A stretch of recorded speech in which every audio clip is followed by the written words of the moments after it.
এটি হলো শাহ সৈয়দ নাসিরউদ্দিন বগদাদী রহমতুল্লাহ আলাইহির মাজার। এই মাজারে শাহ সৈয়দ নাসিরউদ্দিন বগদাদী রহমতুল্লাহ আলাইহি শুয়ে আছেন এবং ঘুমিয়ে আছেন।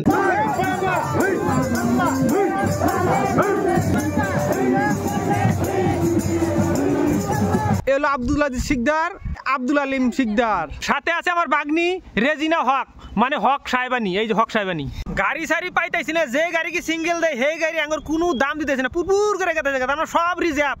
সেই জন্য হাইডে মেলা করছি, কপালে যা আছে উরুসে যাইতেই হবে, বরপেটার মিষ্টি খাইতেই হবে। প্রধান আকর্ষণ হইলো বরপেটার মিষ্টি। ইতিমধ্যে আমরা উরুস পাই গেছি, সেই জন্য একটা উরুসমূলক একটা গান বলতেছি, সেই গানটাকে বইলে হেরা তারপরে উরুসাম। বাবা তোমার দরবারেতে আজব রঙের কারখানা, কি মহিমা জ্বালাইছে বাবা, জ্বলছে আগুন নেবে না। চলে নাকি উরুসে যাই, তারপরে সম্পূর্ণ বস্তু দেখবো। অবশেষে উরুস পায়া গেলাম। উরুসে অগণন মানুষ যাইতেছে, দলে দলে মানুষ যাইতেছে। অবশেষে আমি প্যান্ডেলের দেখা পেলাম, প্যান্ডেলটা খালি। অবশ্য প্রথম দিন আইছি, সেই জন্য প্যান্ডেলটা অবশ্য খালি আছে।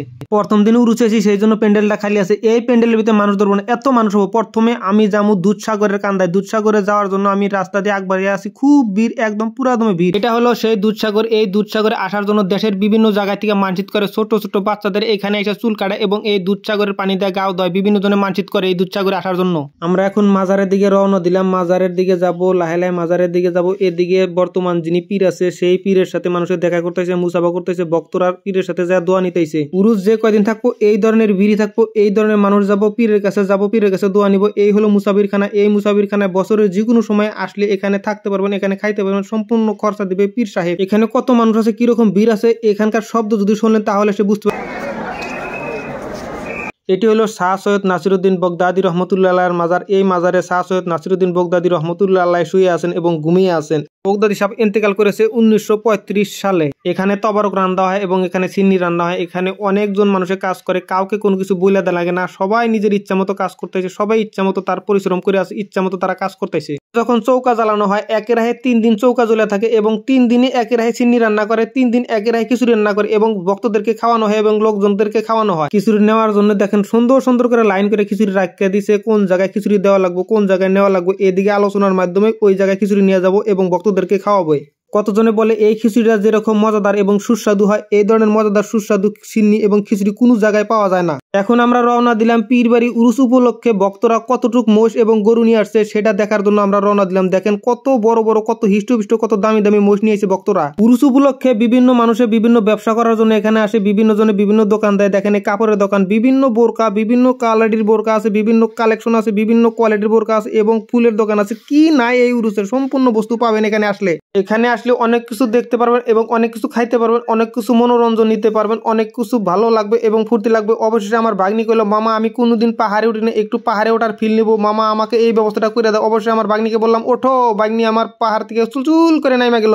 ভাগ্নি আমার একবারে উঠে ওড়ানো হয়ে গেছে। ভাগ্নি কয় মামা আমি আর উঠতে পারবো না। আমি ভাগ্নিকে বললাম ভাগ্নি 50 টাকা দিয়ে টিকিট কাটিয়েছে, আরেকবার ওঠো। আরেকবার উঠে তো ভাগ্নি পুরা দমে ওড়ানো হয়ে গেছে এবং টাটা বাই বাই দিয়ে ভাগ্নি নাইমা বললো। ভাগ্নি আমার টাটা বাই বাই দিল।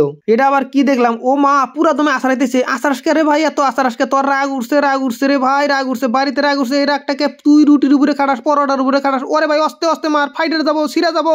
আরে আস্তে আস্তে মার, ফাইটে যাবো। অবশেষে ফাইটে গেল এবং সিরা গেল।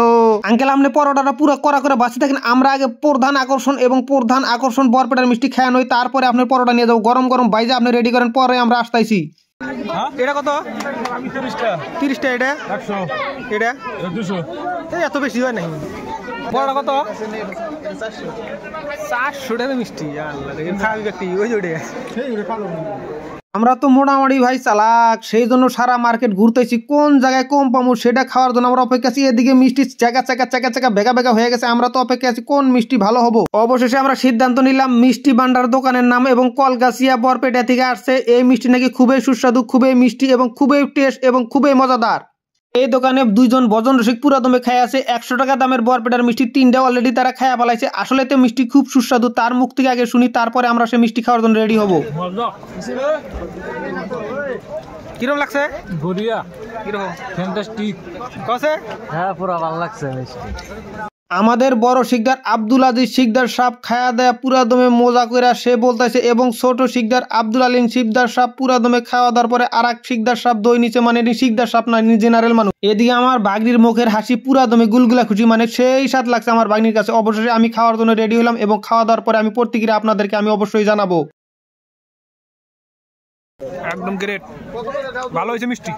এখন আমি রওনা দিব পাগলা বাজারে। পাগলা বাজার দেখার জন্য পাগলা বাজারে কি আছে, পাগলা বাজারে অনেক আকর্ষণীয় বস্তু আছে এবং পাগলারা কি করে আছে সেটা দেখার জন্য পাগলা বাজারে রওনা দিলাম। আসেন সবাই মিলে পাগলা বাজারে যাই। বাজারে খালি দোকান, চাইরোফিলের দোকান। এটা হলো পীরবাড়ি কাটারিহারা ঈদগাহ ময়দান। এই ঈদগাহ ময়দানটা অনেক সুন্দর এবং গেটটা অনেক সুন্দর এবং চকচক। এখানে স্টাইলের বস্তু বাহিনী আছে, অনেক কিছু আছে। কি নাই এই পাগলা বাজারে। অবশ্যই আমার বাগনি কোনো কিছু কেনার জন্য বায়না করলো এবং বাগনিকে কিনে দিলাম। বাগনির এমোজেন ময়ের হাসি। এটি হলো সেই পাগলাখানা। এই পাগলাখানায় অনেক পাগল আসে, অনেক জায়গা থেকে পাগল আসে। এই পাগলরা অনেক ধরনের সাধনা করে, অনেক ধরনের ধ্যান মগ্নে থাকে এবং পাগলারা মাঝে সাঝে সিদ্ধি পান করে এবং দেখেন সিদ্ধির দুমা পুরা দমে উঠতাইছে।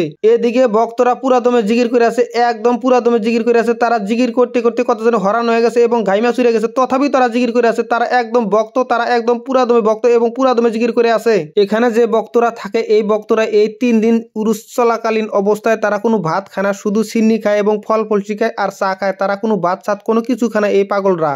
শালুকাপুর পেছনে যে গাছটা দেখতে পাচ্ছেন, এই গাছটা বলে পাগলরা মরাতা গাছ ছিল এবং সাধনা করে পাগলরা এই গাছটা চিন্তা করছে। এইটা পাগলরা বলে, এটা সত্য মিথ্যা সেটা আমরা জানি না এবং বুঝতে পারি না।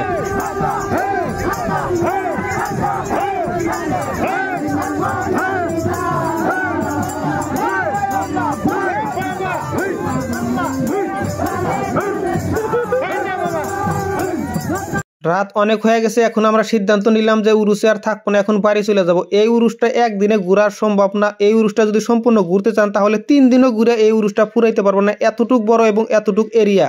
এই উরুসটা হয় ভারতবর্ষের আসাম রাজ্যের গোয়ালপাড়া জেলার জলেশ্বর সমষ্টিতে এই উরুসটা হয়। সবাইকে ধন্যবাদ এতক্ষণ কষ্ট করে আমার ভিডিওটি দেখার জন্য।